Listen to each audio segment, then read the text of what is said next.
Today's episode is sponsored by the Rising Tide Mastermind. The Rising Tide Mastermind is where people just like you get together every week to help each other with issues. Let's face it, issues are hard, so why start from square one when somebody can tell you what they've done with a similar issue? If this sounds like something that's interesting to you, go to scalinguph2o.com/mastermind to see if the Rising Tide Mastermind is right for you. Welcome to the Scaling Up H2O podcast, the podcast where we scale up on knowledge so we don't scale up our systems. My name is Trace Blackmore, the host of the Scaling Up H2O podcast. And Nation, if you missed it, what a celebration. Last week, we were celebrating Industrial Water Week. It is my favorite holiday. Of course, we can't celebrate that just in one day. No, we need an entire week to celebrate Industrial Water Week. Hey, that's why we call it Industrial Water Week. Now, if you did not listen each and every day last week, well, those episodes are waiting for you. You have a brand new episode for each and every day last week for Industrial Water Week. So after you finish this episode, you've got all of those to listen to. And for all of you that helped me celebrate Industrial Water Week last week, thank you for that. Received so many comments, saw so many posts. I asked you to hashtag your pictures in front of equipment and cakes and celebration, to hashtag Industrial Water Week and hashtag IWW24. And so many of you did that. And that was just so cool. I love getting pictures of the Scaling Up Nation celebrating this amazing job. Of course, this job is industrial water. It's a job. To do it is to love it. And so many people took last week to get the word out about exactly what industrial water treatment is. They talked to friends, they talked to family, and they even shared episodes with people that are considering getting into our industry. I love that. And thank you for all the people that took my call to action, which was the very things I just talked about for Friday's episode. And so many also sent out a thank you card to people that meant something to them in the water treatment industry. I'm very thankful. I sent some cards and I received some cards. I want to go on record by saying so many people have thanked me for them getting a specific certification. Now, more often than not, it's the Certified Water Technologist designation. Folks, I love it that I gave you a little push. I gave you a little nudge. And you're just giving me too much credit because that's all I did. You did all the heavy lifting on that designation. Trust me, they do not give those things away. You have to know what you are doing in order to pass that examination. Now, a lot of people are trying to get confidence to pass that examination. And something we put out there into the industrial water world is our prep course. And you can get a free version of that by going to scalinguph2o.com/CWT prep. That's where I go over the test booklet. Booklet number 1, there's 10 practice questions in that. I give you a little taste of what we do in the actual prep course so you can get a little flavor of what's going on there. And then if you like that, I encourage you to sign up for the real prep course. And what this other course is, it's a 100 question prep quiz to see how you are doing. And my whole goal behind that is to give you some confidence so you can sign up for the CWT. And of course, you learn how to sign up on that free course. So we've got it all for you. We're trying to make sure that you've got confidence, but then also you know what you need to go out and study. So many people are using that to get ready to sign up for the CWT exam. So again, I wrote that, but you did all the heavy lifting. So for all those people that thanked me for that course, you are very welcome. I want to thank you for signing up and getting your certified water technologist designation. I truly believe in whatever type of industrial water treatment you practice, if you figure out what the top line certification is that you can go and get, and you do that, that is going to do so much for your career. That's going to do so much for your confidence. That's going to do so much for your customers. And it's going to say a tremendous amount for your future customers about the type of water treater that you are. So for those of you that sent me a thank you card, I sure appreciate it. And I appreciated that you are investing in you to get the highest designation in the industrial water treatment industry. Nation, in addition to that, I received so much feedback how people really enjoyed celebrating Industrial Water Week last week. And we all did it together. And how cool is that, that we have a community that we belong to called the Scaling Up Nation, that we don't have to be alone anymore. We know that whatever we're doing, we've got all of these people, thousands of people out there that are experiencing similar items to what we are doing. And I have to say, that just makes the day a little bit easier. It makes my mindset a little bit easier because I know there's other people out there that will understand what it is that we are going through. Also, I love that the Scaling Up Nation is taking the initiative to try new things, to maybe listen to new things from this podcast and go out in the field and try that, because that's going to make you better. Now, maybe you tried something and you failed miserably at it. How awesome is that? Yes, failure on that type is awesome because that means you're not doing the same old thing. It means that you were trying something different.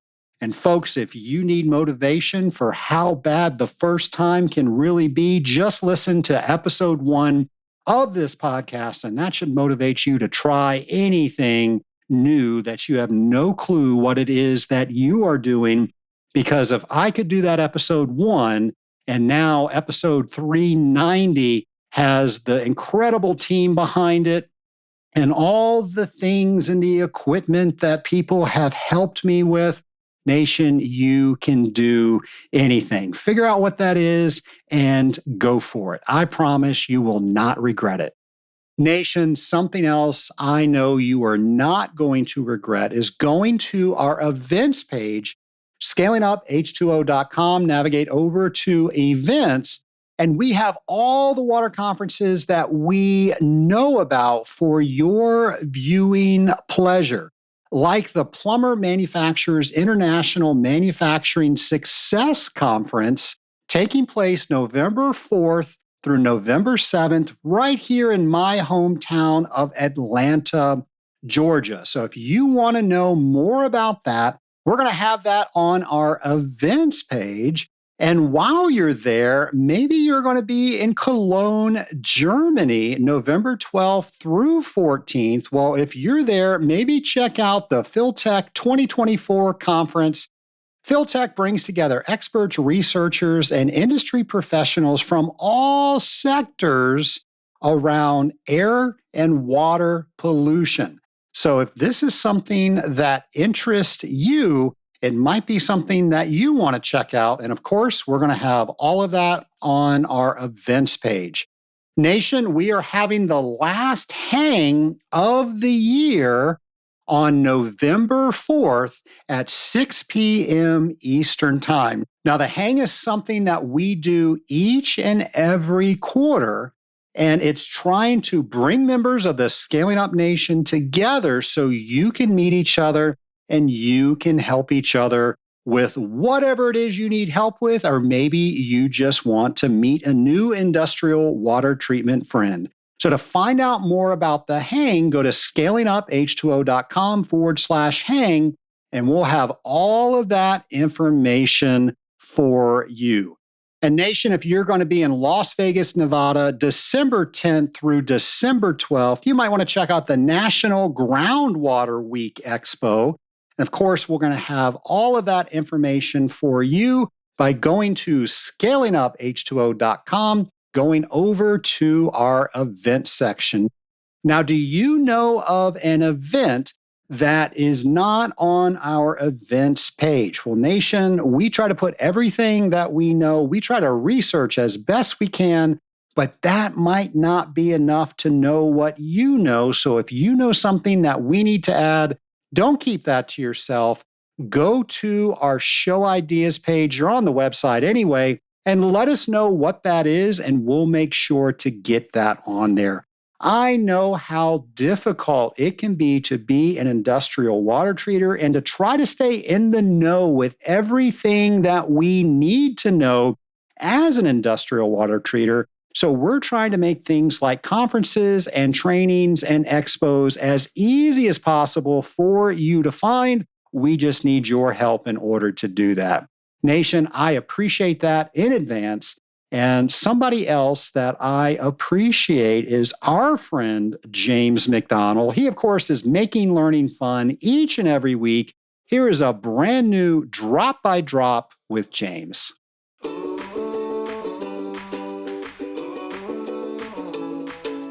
Welcome to Drop by Drop with James, the podcast segment where we wonder, explore, think about, imagine, and learn industrial water treatment. You guessed it, drop by drop. Together. In today's episode, I'm thinking about sodium hypochlorite and temperature.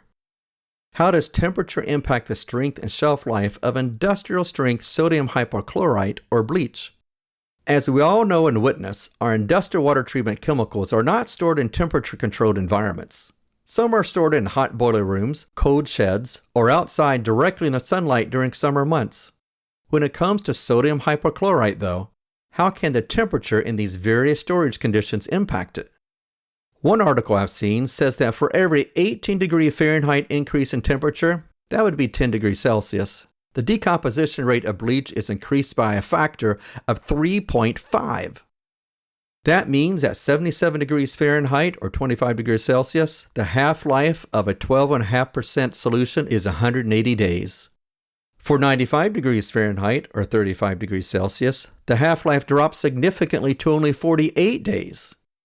Would knowing this impact the quantity of sodium hypochlorite you store on site during warmer months?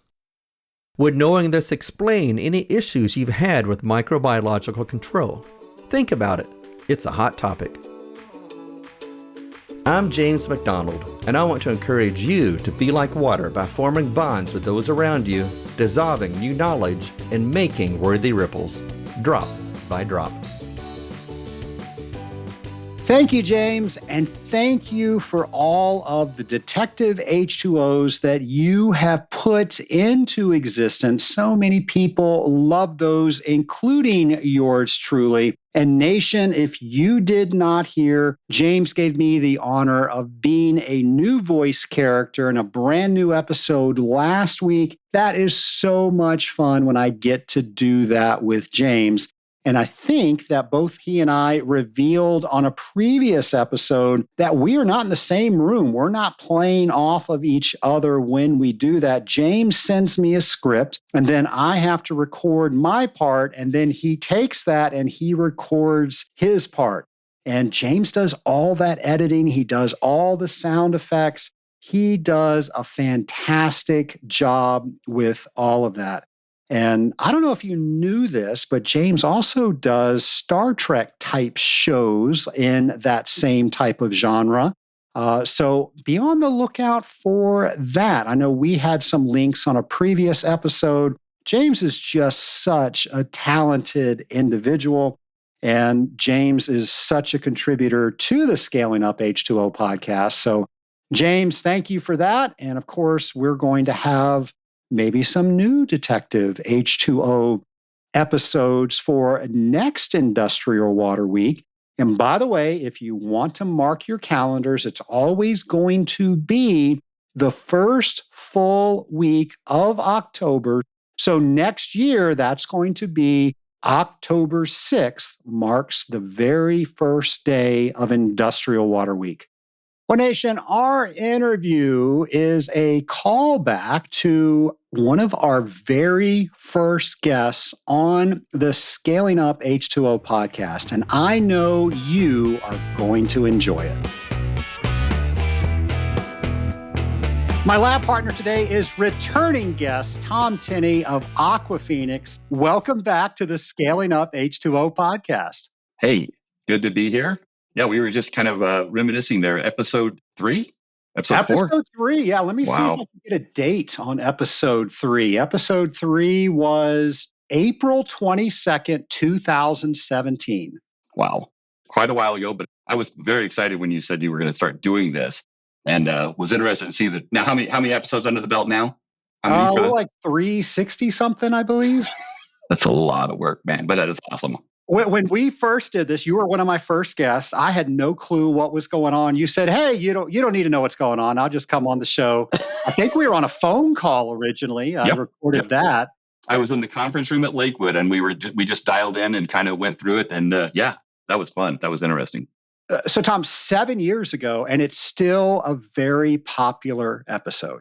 I still get phone calls from guys that are like, "Hey, I had some windshield time and I'm riding with my new tech and I played that episode." And then they start asking me, I gave recommendations on a fuse kit, and they would ask me questions within the episodes. And I still get those calls to this day. So that actually tells me something else cool. People are going back into the origins, the beginning of the podcast, and just kind of playing the series through, especially for their new folks, because you've accumulated such a massive amount of information from the good sources that why wouldn't you? It's just a great learning tool. Phenomenal. Yeah, so the Scaling Up H2O webpage has become like this uber source of water treatment knowledge. And the great team here at the podcast, they've put a bunch of things in the podcast. So everything is searchable. So we have a transcript on every single podcast, which means if you're looking for something, you're going to find the guest that said it. It's amazing all the things that they've done there. And it just keeps getting better. I can't believe that I'm still on the air after 7+ years. I think it's cool. I'm glad that it took off and it found its footing, because our industry doesn't really have anything else like this, does it? Right. I mean, we have like Water Week, right, where we kind of all get on LinkedIn and everybody exchanges information. Of course, we've always got conventions and all that, but we just don't have this keep in touch, regular updates from the industry thing. That's, by the way, not really product oriented. So like with Aquaphoenix, we come up with something new, we roll in the industry, we all talk about it for a while. This is not product oriented. This is industry oriented. That's just cool. It's been a lot of fun to be at the helm and just to go to conventions and trade shows and all different places. And people say, "Oh my gosh, I really like the podcast. I feel like I'm getting more education as I'm listening to it. I feel like I'm part of a community and I'm not by myself, even though I'm driving around from customer to customer." So that's just really cool to hear. And then, of course, we have experts like yourself that have so much knowledge that you're sharing with the podcast and with the Scaling Up Nation. And that's ultimately what we are going to do today. But before we get there, it's been a while since you've been here. So what have you been up to? Kind of the usual. For me, that's working in Aquaphoenix. I transitioned away from Lakewood a few years ago, working with Frank Crone, it's always fun and entertaining. He's a great boss. And then also in the spare time, I'm still writing sci-fi and fantasy books. Building watches became a hobby. I watched some TikToks on, they put some watches together, and I had zero interest in mechanical watches, and now I'm just fascinated by them. So I build my own watches, and then I also mess with my wife and mine's Mini Coopers. And I mentioned to you, I'm starting the outline of a book where I'm heading towards retirement. I'm getting up there. I'm just going to put everything I've learned about troubleshooting and system care on kind of a basic and intermediate level into a book. The working title for now is My parents are married, so I don't want to be a controller technician. It'll probably change a little later. Something along the lines of, dummies or controllers for dummies, but not in a derogatory title, but just a basic how you do setups, what you're looking for, and then a more intermediate, or these are troubleshooting steps you would take if you get these indications, a little bit more in depth than the average manufacturer's kind of tail end of the process, where it says, if you see this, it's probably one of these 15 things. I'm going to explain the 15 things and why it could be one of those 15 things. But anyways, that's just another project, which I actually will allude to later, but just in the cooker to get done. I love that idea. When you get a date when that book is getting released, we will make sure that we advertise it here on the podcast. That would be phenomenal. Very cool. So, what is the day in the life of Tom Tenney like at Aquaphoenix? 1.5 million phone calls, 700 quote requests. So what I do is I support the applications group where we get the quote requests from customers for custom builds and panel systems and just kind of everything crazy in the industry, and then provide after sales support. And I'm technically a manager, but I've made it really clear I don't want anybody reporting to me. So, but just trying to keep things on track. And then also, after we get the orders for these massive systems, going into the back and making sure that we're building them to the specifications the customer has. So, I mean, if it touches water, Aquaphoenix wants to be there for the professional water treatment folks, whether it's, it's test kits or equipment or it's after sales support. When you turn around, we want you to thank Aquaphoenix and we're going to support you. So, and I get to play on that team. I get to do pretty much whatever I want at this point, which is great. And I get to see you at least twice a year. I guess 3 times a year if you count the AWT convention. We just recently came back from one of the trainings, and you really helped us out when we were trying to put together the fundamentals and applications training. And you do a great job, Tom. I just want to commend you for working with all of our vendors that come in, the suppliers that basically we have a field trip. You touch it, you experiment with it, you figure out how it works and what the issues are going to be. And we normally have 4 suppliers that come and help us with that. You're the ringleader of all that. So I want to thank you for that. I am. That is awesome. And by the way, the opportunity for that came, I'd gone to a number of those trainings. I think I did my first one as an actual trainer instead of just a guest in 2014 or 15. Right before that, I kind of sent this gripey letter to Bruce Kettrick, who leads that training group or led that training group at the time, kind of not happy with the direction it had been going, saying, hey, look, there's guys in this room that have no experience. And boy, you could talk up equipment a little bit more because they have to touch it every day. And I got a phone call from Bruce and I was like, oh man, he's mad about it because I wasn't kind. And I was waiting for that. Don't ever come to training again. We're tired of you. And I answered the phone. I said, hey, Bruce, what's up? And he goes, well, you're on the education committee now. That's how you serve. Yes. You complain about something, you're then in charge of something. Exactly. And it was really cool because what I suggested, you guys had already had kind of a layout that's the direction you wanted to go. So it was a great transition for me. We play very fair with everybody. And now the equipment portion is almost all of Saturday. There's the classroom portion and then there's the hands-on portion. And I think that the companies that are sending people to it are getting a huge benefit from it now. So it's one of the great things to volunteer for. I really enjoy the AWG trainings. Yeah, and just to get the record straight, because I know there's some confusion, how do we select the vendors that come in and help us out? Yep. Well, originally it was super easy because we only had a few that were volunteering. So they helped us put that program together. And now that we have the program together, we came up with a policy. Yep. And the policy is you need to know what we're teaching in that class because we keep it in the guardrails intentionally. Yep. So you have to know what those guardrails are.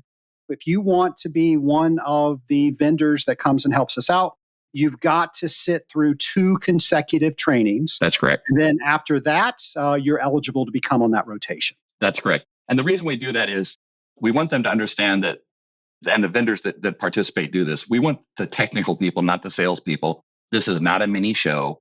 The benefit to you is that you're there showing your expertise and showing how to work with your equipment. You're not there pitching your equipment. We don't allow price lists in there. We have some very distinct rules. I'm more than happy to talk to anybody about it who wants to contact me. But it is, you go to 2 trainings, you get the vibe of what's going on, you get the feeling for how the classes are being done, and then you see the hands-on being run a couple of times. because we are not going to run afoul of the needs of the AWT. And that's just the program we put in place, and it's worked up to now. So I think it's a great way to go. And you bring up a great point, because the issue we had when we first started is everybody knew what a trade show was, but we'd never done anything like this before. That's right. So people were making it a mini trade show, and we had to say, no, that's not what this is. Nope. And everybody that's involved does such a great job of just educating and not selling. But who are we fooling? If you're educating somebody and they trust you, they're going to come to you to buy your wares. Yep. Everybody, we tell them you can give them your business cards. You can have a conversation on break or any other place in the building, but not in the hands-on when it comes to the pitch. So like you said, the pitch is you're there. That is your real pitch, that you're this expert helping people. So like I said, I think the business owners, as we got those first few classes cycled through and people were coming back saying, hey, this is what I learned. Then the water treatment owners said, hey, I need to send more people to that. And it's grown ever since. It's phenomenal. Yeah, and not only do we see new people, we see people that train new people, and we see them continuously coming back, so they're teaching their people the right things in the same way that we are. So that's always reassuring when we see people return that are training people. Exactly. It's awesome. I love it. So Tom, the Scaling Up Nation can't see this, but of course you and I can see each other. Now behind you, are you landing aircraft? What is going on behind you? So when I first came to Aqua Phoenix, I grabbed a wall that we had with some controllers and stuff that were used for just general layout, pulled the wall into my office. It's on one of the frame systems we build. And I have, 15 controllers out of varying manufacturers all in there. And we have them hooked up to a modem so we can actually communicate with them remotely and have customers zoom into them, and we can teach people on them. And we run experiments on them. When a customer sees something weird in the field, we'll try to duplicate it here. And we, of course, have simulators and so forth, which is something else that's kind of what we're going to talk about today a little bit, or we touch on it slightly. We have these simulators that allow us to kind of induce the failure they may be seeing in the field that they think is a controller issue, and it's really not. It's either an in and out issue or a setup issue or possibly even a site issue. Every controller that we mess with is on my wall behind me. Everybody else in the building walks in behind, which I have my door shut. Otherwise, they would be walking in behind me, messing with them, because they've got a phone call that they're dealing with. So well, you've alluded to what we're talking about today. So Nation, if you've got a multimeter handy, go ahead and get it out. We're going to talk about that. If you can get inside a controller, make sure it's locked out and tagged out and all of that stuff. But Tom is going to go through the basic things that you need to know when you're in the field to troubleshoot. And Tom, I have to say that you do a lot of this training when we have that AWT course. Yep. I think we're going to go to a little bit more advanced today. Yes. But I have heard people say, oh my gosh, if I knew what you just told me, it would have saved me 3 trips. Yep. And I see those when I'm giving the class. I see the light bulb go off. I'm talking about some particular setup or some particular twist that you can do. And if you have this problem, you can do this. And I see the little bulb go off, and someone will start scribbling really quick on a pad. And I'm thinking, yeah, they know what account they're going to go visit when they go home, because I just gave them a solution. And I'm glad to pass that along. Anytime we can kind of get that knowledge base out there a little bit further and someone benefits from it, that's awesome. So you talked about the multimeter. Let's talk about having one. So I ask people in the classes, and I ask everybody that wants to have a conversation about why you need a multimeter. Would you show up to a site without your pinks and blues kit? Would you show up on a standard visit without your pinks and blues? You would not. All right. Would you not show up with buffers? You got some buffers, right? You got your pHs, you got your ORP, you got your conductivity solutions. You're going to have some buffers, and you're definitely going to show up with your Myronel, right? You got to be able to test the pH and conductivity of the water. So why wouldn't you show up with a multimeter that actually can check the controller, which is, in my mind, an important piece of how you're delivering your product and services on site while you're not there, because it's you 24/7. So if you're going to check its health, and it's also, if you're going to do any sort of troubleshooting, you can't troubleshoot it with a Myronel, pinks and blues, and buffer solution. You got to have a multimeter. And the beauty of that is, even if, and we'll talk about it a little bit today, but even if you don't understand all the functions and what it can do for you, typically when you're on the phone with any of the either manufacturers or distributors who have sold you equipment and they're providing technical support, we know what the multimeter can do. We can literally tell you how to set it and where to touch the leads, and you give us the indication that's on the screen, and we can help you solve a problem. And also at that point, you've learned something else as well. You've learned how to troubleshoot. So absolutely, you got to have a multimeter, and you don't have to get the most expensive multimeter on the planet. Multimeters can run into $1,000 for a multimeter. You can get a $12 Harbor Freight. You guys can't see it, but I'm showing Trace.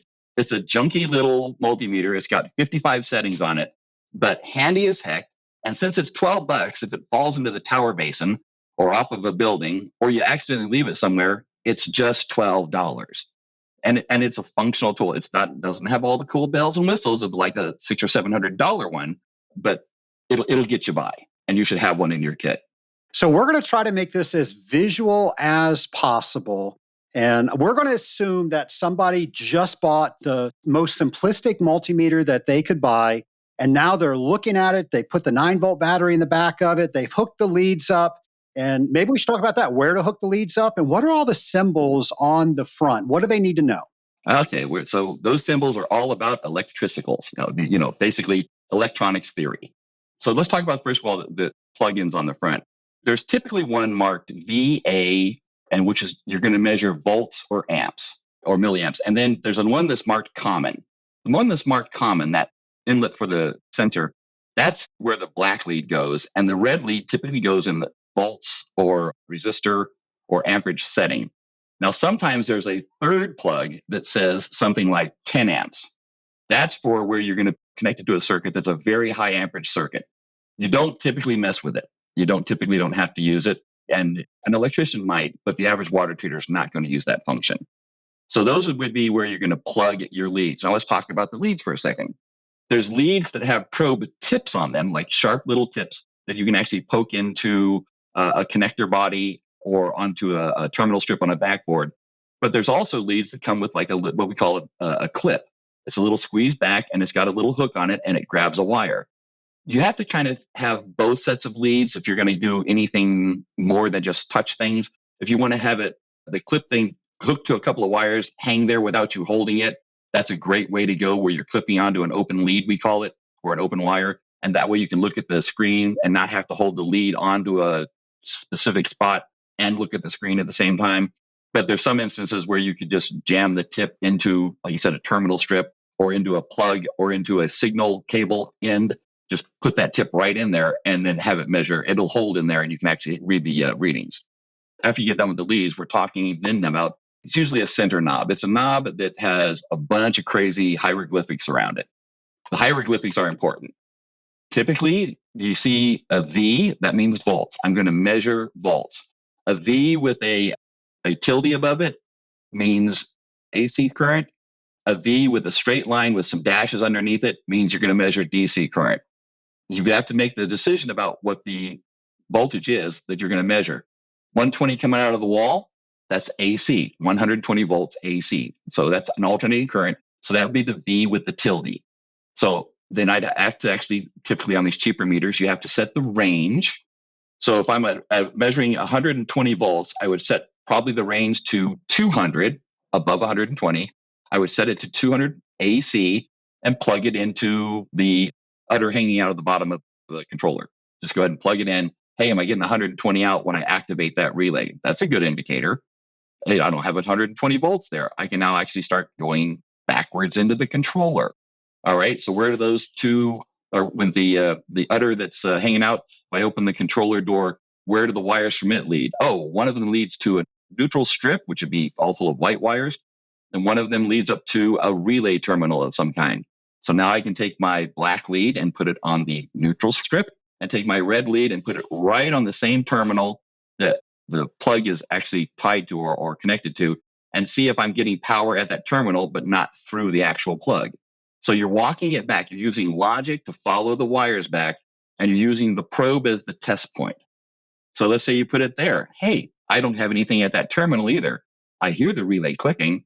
Well, on all controllers, and this is a great troubleshooting call we get, by the way, all the time. Hey, I got no output, but the controller's on. So can't be a blown fuse. Well, it is, or probably is, because the controller is powered off of a little side branch of the main power coming in through a much smaller amperage fuse.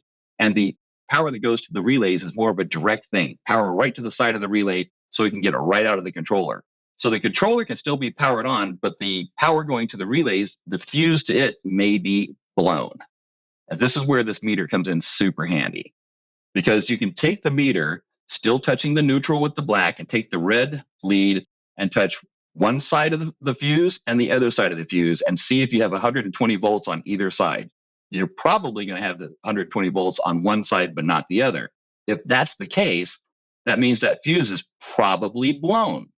So now instead of going, oh, I got to call and check this thing out, the controller's defective. Nope, a fuse has been blown. I talked about this in my class. Whenever you do any troubleshooting with fuses, you're going to bring 3 fuses. So if you only have 1 fuse, there's no point in starting the process. 3 fuses. So you've blown the fuse in the controller. So what are you going to do? You're going to take that fuse out. You're going to put a new fuse in. That's 1 fuse. And fire up the controller again and see if it pops again. Because it could have popped because of a lightning or something like that. All right, it pops again. Great. You're going to take that fuse out, put a new fuse in, not power up, and you're going to remove everything that's got 120 volts going to it, pumps, solenoid valve, every piece of equipment hooked to the controller, other than the power. You're going to unplug all of those, and then you're going to power up the controller. Does the fuse blow? Probably not. If the fuse does blow, you're right. You have a controller issue. You have nothing hooked to it, and it popped. If the fuse doesn't blow, okay, well, wait a minute. The fuse didn't blow. So now you're going to take each of the devices and plug them in one at a time and manually operate the relay, or if it automatically comes on, that's fine. And you're going to keep plugging it in until it pops the fuse. When it pops the fuse that time, whatever you last plugged in, that's your culprit. So now you've used 2 fuses. Now you're going to take the culprit, unplug it and leave it unplugged, and replace the fuse with the 3rd fuse so you can continue operating your system and now replace or figure out why that last item that you plugged in is defective. So troubleshooting with fuses always takes 3 fuses no matter what. That is great troubleshooting advice. And I've heard you say that for years in the fundamentals class. And people just like, oh my gosh, that would have been great information for me to have on my 9th trip out there. Exactly. And by the way, in that 3rd episode, I talked about a box of fuses that you can get on Amazon. This is something else everybody should throw in their bag, because you have a variety of equipment from pumps to controllers to whatever the heck you're always dealing with. You should go through and look at all the little fuse holders and all the little connection points and see what the amperages are. And it's actually either on the fuse or on the board next to it. And buy a kit from Amazon that has those size fuses in those varied values. You could have 20 different fuses in a kit, and you throw that in your bag. And that's your 3 fuses on hand for troubleshooting. And when you get to less than 3 fuses in any one of those little bins, buy some more fuses and refill those bins, because it's going to happen. And either you're going to scramble around. Now, in the old days, you could always run to Radio Shack to get fuses. Radio Shack? What is this place you speak of? Yeah, exactly. In the days of before, anyways, yeah, we would go to Radio Shack. Those don't exist anymore. Lowe's and Home Depot don't carry the variety of fuses you need. So you have to basically get online and order them from Amazon unless there's an true electronic store near you. So having that little fuse kit, awesome way to go. I still recommend it. I'm pretty sure that's still on episode 3, but if you're good and share that, maybe there's an updated version. We'll put that on the show notes page. Yep, and I can actually get that together for you. You betcha. So if that was just AC troubleshooting, basic AC troubleshooting. Quick note about fuses. Usually when a fuse blows, it pops and turns the entire inside of the fuse glass silver. I mean, it explodes. But fuses can blow, and that wire looks solid still. That wire looks great. And what's happened is it popped, it separated that wire just under the little metal cap where you can't see it. So you still have to check both sides. Oh, this fuse isn't blown. I can see the wire. Check both sides for the 120 volts, both sides of the fuse. And if it's not there, then that fuse is blown. Now here's where you can actually take the fuse out, change the setting on your multimeter to resistance. Sometimes you can actually use what we call it looks like a diode. A diode is the little triangle with a vertical line. It's a blackened in triangle with a vertical line next to it. That's a diode setting.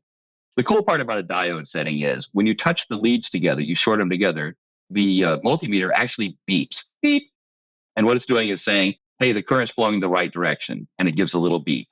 So that's a great way to actually put those on the end of the fuse, after you've removed the fuse from the voltage. You touch both leads, and with that diode setting, both leads to that fuse. And if it's still conducting all the way through, it'll beep. And if they don't beep, that fuse is blown. That's a great tip, especially when you're in a hurry and you set the blown fuse right next to all your good fuses. Which one is it? They do look alike, don't they? True. So another way to check it, of course, is with the resistance value. Resistance is indicated by the omega sign. And by resistance, what we're actually doing is we're putting a current or a voltage, small voltage, through something electronically. And we're saying how much resistance in ohms is this circuit taking to push that through. So if I had a straight wire, there's no resistance. It's zero. Well, there's a micro resistance that we don't care about because it's basically a short. If I had run it through a what we call a 10,000 ohm resistor, there's 10,000 ohms, which is that omega sign, of resistance in it. So if I put it in resistance mode and I touch both leads to either side of that resistor, I'll measure 10,000 ohms if that resistor is good. Now, the reason I'm talking about this in resistance, you know what else is a resistor? The probe. Inside the probe, your temperature compensation. It's a resistor. It's a resistor whose value changes with temperature. So if I had on my controller, and most of the controllers can indicate this, a temperature compensation error, I could get my meter out, set it to resistance, and as long as I understand the resistance of the temperature compensation at 70 degrees, which is how they're all rated. For the wall-chem conductivity, it's 10,000. I believe for the Advantage, it's 1,000. For the Lakewood, it's 500 ohms. Those are the ranges of them at 70 degrees. So if you've got a probe and it's at room temperature, and the two wires that are for the temperature compensation, typically it's the white and the green. The red and the black are typically the signal. Don't guarantee it. You have to look at the manual. But you grab the two for what would be the temperature compensation, set your meter to resistance for the right range. Side note, some really cool meters auto range. You just pick DC or AC current. But in this case, then the ohmage as well. You don't have to worry about ranges. Some of the older meters or the less expensive meters, you have to choose the range. 20, 2,000, 20,000, you have to do that. So you'll set the range. You take the two leads and you touch it on either of the leads of the temperature compensation. At 70 degrees or approximately room temperature, it should be reading either 10,000 or 1,000 or 500 ohms or very close to that. If it doesn't read anything, then that temperature compensation has probably got a broken wire. If it reads a very low number, 100, 20, 10 ohms, it's shorted inside. Well, why would it short, Tom? Well, if the sensor water leak into the sensor, water is very conductive, right? Especially when it's cooling tower water. So it could actually be shorting across that temperature compensation resistor, and you're reading that value instead of the temperature compensation. So you've got a bad probe. You've just proven it with your meter, with your multimeter. There's no question about it. You're not guessing at that point. So that's where we'd use the resistance besides using it on the fuses. All right, Tom. So now we're inside the controller and we can run some tests on the sensors that the controller's using to tell us what's going on with the water. How can we use the multimeter to figure out what's going on? Well, I think everybody that's ever bought a conductivity sensor is really going to regret when I let them know what they could have done with the multimeter instead of buying a new conductivity sensor. We sell a ton of conductivity sensors because they've gone bad. But whenever we get them back to see, especially the ones that were supposedly under warranty, and we pull them out of the box and they're covered with white stuff, and we go, and we clean them up, they work just fine. So if you've ever attended my classes, and I've gone over this a million times, there's a proper way to clean conductivity sensors. And if you're not doing it, shame on you. And if you want to learn it, we can talk about it.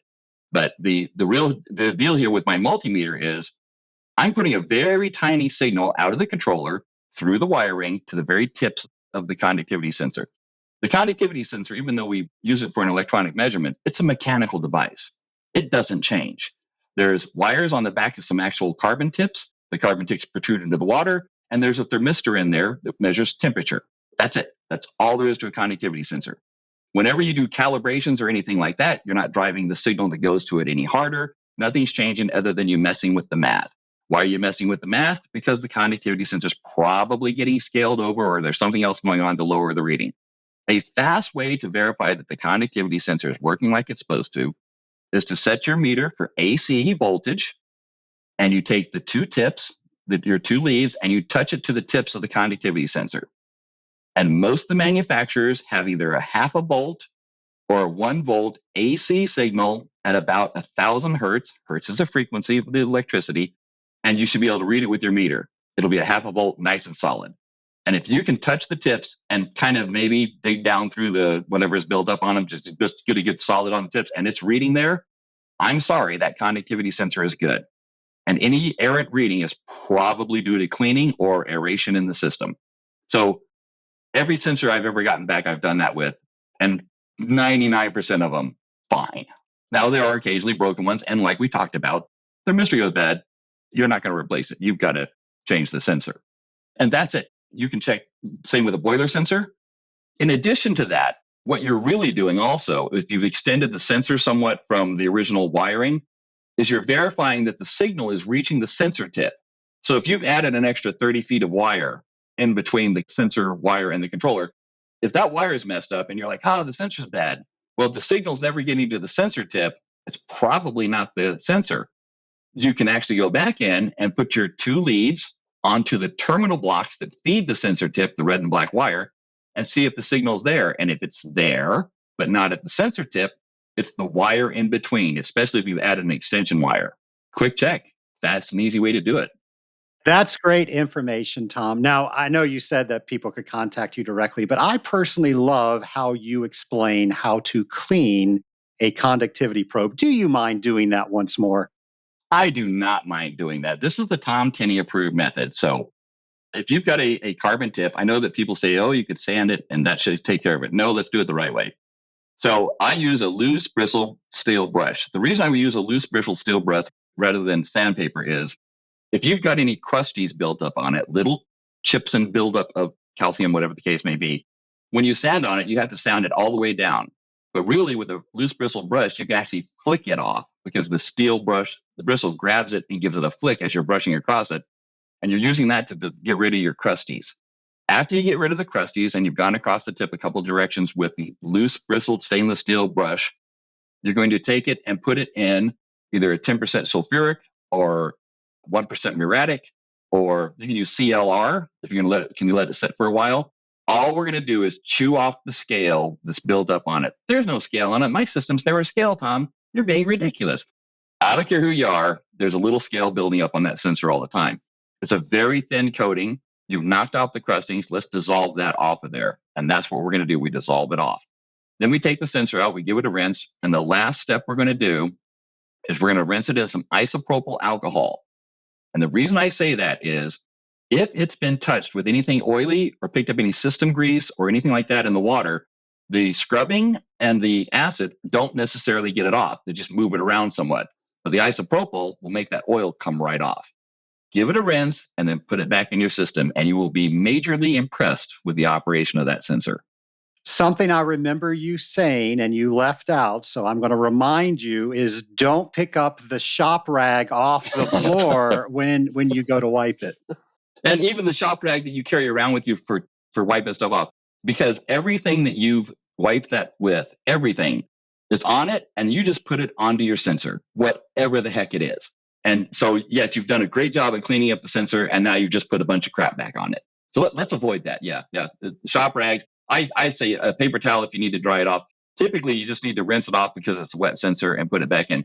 If you really want to see where your sensor's at, then you've got a shop air available or canned air available. Take your sensor out, blow it with that canned air, and see what's really on your sensor, and you're going to be shocked at what's on your sensor.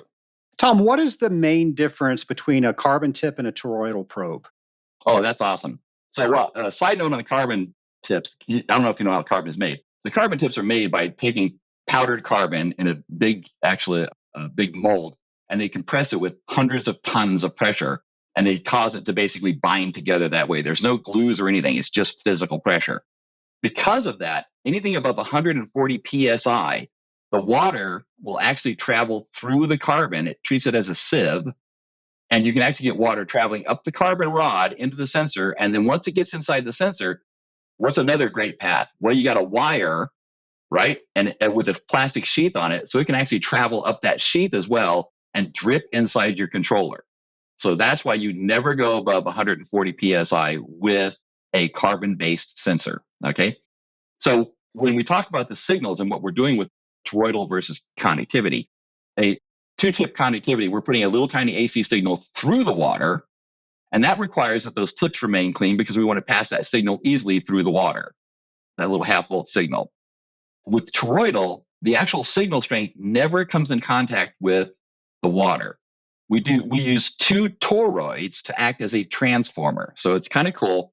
We put a standard normal current through the first coil.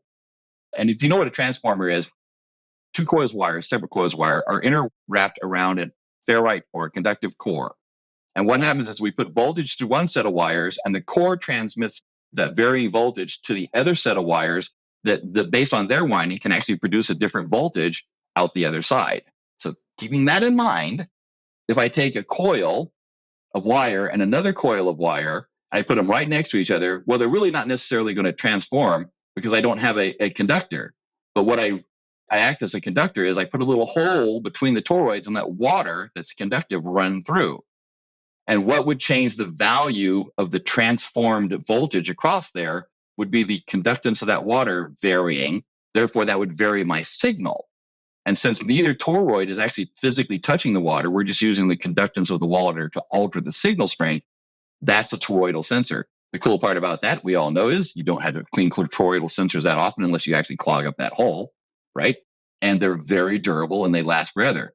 They're a little bit more expensive than the average conductivity sensor, but they're also really great on anything where you've got high salts, in the $200,000 or 200,000 micromole range or 40,000 seawater range, 80,000. They're great for that because you just can't bother them. They're horrible at measuring stuff. Once you get under 1,000 and you start heading for 500 micromoles, you're really out of their playground. And that's where you go right back to either a 2-tip or a 4-tip conductivity sensor. Would you ever use a multimeter to troubleshoot a toroidal probe? So you would have to understand the signal that is coming out and the signal that's coming back. But you could do it even if you just wanted to test and see if there was a signal there in the first place. You would look for an AC signal, I believe, AC signal coming to the toroid and an AC signal coming out of the toroid, and that there's some variation to it. So one of the ways you can actually troubleshoot is if you use a decade box. Are you familiar with a decade box? I'll explain it. A decade box is a little box that has resistance values already built into it, and you use little switches to alter the resistance value. You can actually take a wire off either side of that decade box and run it through the center hole of a toroidal sensor and vary the resistance, and it'll simulate water variance in resistance, right? We talked about that. That's the conductance of the water. Varying that conductance, and you can actually pick it up on a toroidal to see if the toroidal is picking up signals or not. That's a quick troubleshooting thing. I talked about decade boxes. They're expensive. They're kind of cumbersome. You've got to have wires on them, but they're a great way to do simulated conductivity readings, simulated temperature readings, simulate to drive a toroidal sensor. They're a very cool tool for that. That's a little bit more in depth and probably more helpful if you got the controller back to your shop and you sat down with it for a few minutes and really wanted to figure out what was going on with it. I would use a decade box in addition to the meters. Yeah, if anybody's ever been to a trade show and they've seen you or somebody else show different readings on the controller, that's what you're using to get that. Yep.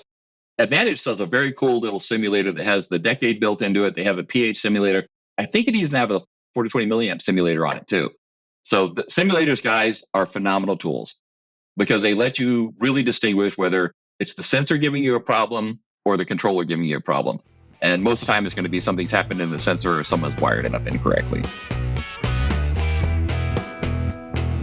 Well, Nation, I had such a good conversation with Tom Tenney. You are going to have to wait until next week for the conclusion. Love having Tom on the show. And Nation, I hope you are getting a lot out of this interview. Now, until next time, you've got so many things that you can work on from today's interview. I started the top of this podcast by commending everybody in the Scaling Up Nation for trying new things. Well, I'm willing to bet that you probably have a few new things that you can try from today's episode.